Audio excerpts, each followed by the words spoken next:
Hello, Sabrina with SabrinaSnazzyTips.com.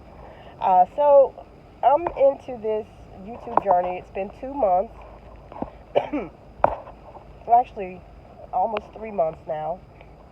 I have 23 followers. I think I had 24 for about 5 minutes, but someone has unsubscribed to me. Anyway, um, yeah, it's definitely not easy. Part of the reason why I decided to go into the YouTube journey, I found out back in January I was going to need thyroid surgery. And one of the things I said to myself was, I have no type of legacy left for my family. I'm like, heaven forbid, when you get to be over 50, it's not so much the surgery that scares you more than getting anesthesia and being put under. But like I said, it dawned on me, I'm like, I have nothing for my family to reflect back to me, things of that nature. So that was my main motivation for wanting to become a content creator. Then on top of that, so the first thing I wanted to do is to develop my own website. So I did that, and it took me a minute. So basically, the way I tried to do things, I would watch, other YouTubers, see how they try to develop their page, different things that work for them, and found out quickly WordPress is one of the best ones around. So that's what I went with. And so, but I didn't try to just, with my personality, I tend to just go full steam ahead.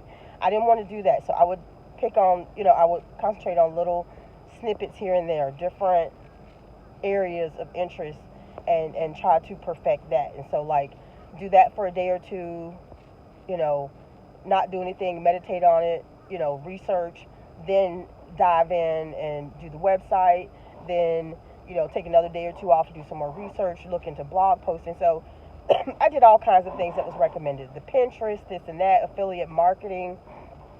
Found out fast with affiliate marketing, unless you have a following, meaning people that follow you, a following that you have developed, then it's really hard to sell to people that don't really know you. It's hard to recommend products when people are not familiar with you. Not to say it's impossible, because the first week that I did affiliate marketing, I made 2 sales.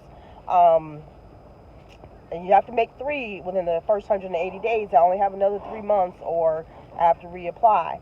So I don't know if that was friends that felt sorry for me, or friends of a friend, because apparently it has to be organic traffic. It can't be from friends. It can't be from family. It has to be from somebody they've possibly recommended. So that first week I was very hyped up.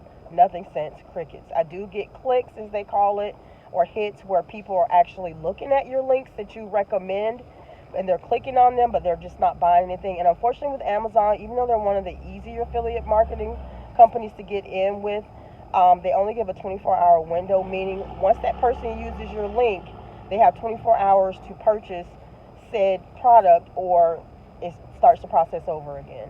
Now, some windows are longer depending on who it is, but I didn't come to you today to talk about affiliate marketing. If anything, just to let you know that it's definitely difficult. So after trying that for about 2 months, I said, let me try to grow my following on YouTube. I tried TikTok, but again, I feel like on TikTok people are selling looks and things like that. I am not in my 20s anymore, and not to say that I don't have anything to offer, but I'm not on there trying to show cleavage or things of that nature to try to get a click. So I've realized fast, with TikTok you got to be so in people's face and really marketing yourself, and that's just not me. And even though I do upload things and animations and things of that nature, and comedic type stuff that I think people would be interested in, I don't know if TikTok is for me. My younger son says if I want to grow my audience and my following, TikTok is the way to go. And some things that work on TikTok don't work on YouTube, or vice versa. But again, it's not been the easiest of journeys. It's enjoyable. I've learned a lot. I've watched a lot of YouTubers. Again, some of these people that probably in the top 1%, maybe even I'll even go as far as top 5 to 10% of being successful on YouTube. For many, I see it's not an overnight process, especially for acquaintances that we know and friends that have been at it for years. One of the first things, and I am a multi-niche channel, which I know is not recommended by a lot of more experienced YouTubers, but I've only been doing this for 3 months, and unfortunately I don't really know what that niche is. And a lot of people say when you find something that you did good at, try to double down on it and create more of that so people will want to follow you and grow your following that way. So I've done, I've given tips on pets. I've done animations on pets, things of that nature. All you name it. Tips about personal life, anything. Still trying to find myself, so to speak. I don't want to create different channels. I've even talked about my son's epilepsy. I don't want to create different channels when I don't really know if I'm passionate about it. And I know a lot of YouTubers say it's not about us, the people, the content creators, it's about our audience, which that much is true. But I do know if it's not something you're passionate about, it's not going to work still. So it's trying to find that balance in between. But it's definitely not an easy process. I've learned a lot. I think one of the most challenging things, especially when I'm trying to create animations for my pet, animation stories and my motivational stories and things of that nature, or my nighttime horror stories, I've watched different YouTubers say, oh, just copy the seed number, or copy me and do this and it'll work exactly. I've done that. I've even tried to be as specific as saying in my prompt. I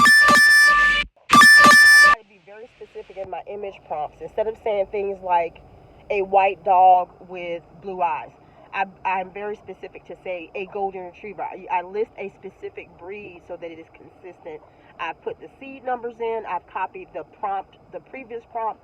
Sometimes you will still get a totally opposite image. And what people don't tell you is that when you're creating these animations, when you're trying to do, the AI videos, you end up wasting more videos trying to duplicate the previous image more so than not, which makes you get to the point where you're starting to run out of coins, or the coins that you need to make these images happen. So, and one time I tried to do an animation where I realized quickly some of the companies are still videos. So they're videos that you can make, but unfortunately they're still. So you have to be very careful when you're getting involved with this to ensure that you're getting what you think you're getting what you're paying for. So navigating these websites, learning them. A lot of times, do the free trial so you can learn these animation tricks and things of that nature. But that's been my biggest challenge, is trying to get consistency with the images. And one time I did do the video, and they're just only 6 to 10 seconds. And so a lot of times, if your narration is not matching up, then either your image is not long enough or you need additional images. And again, with how much credit you get each month on these different companies, it's not a lot. If you're lucky, you may get 10 videos, maybe 6 to 10 videos a month, and that's not counting the images that you waste.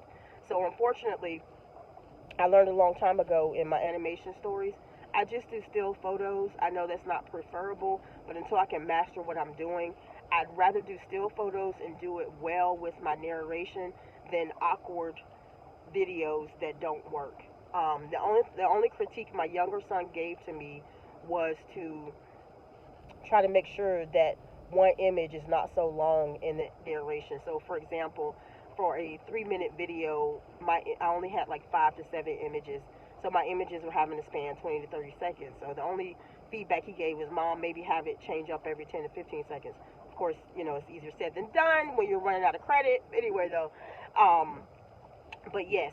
So little things like that I've had to learn. And as far as my family, one thing I learned fast, I think my older son insulted me and said that I wasn't smart enough for WordPress and so many words. It was too advanced for what I was trying to do because I got hung up on something. And with him being an IT person, I thought for sure he'll be able to help me. But you have to be realistic, because a lot of times if your family members and friends haven't, they don't know these tools that you're using, they can't just jump in and rescue you when you get stuck on something. So that's another word of advice.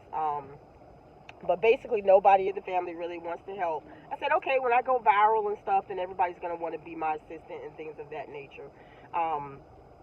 But everybody's got everybody's got 2 cents to add when they're not the ones doing it.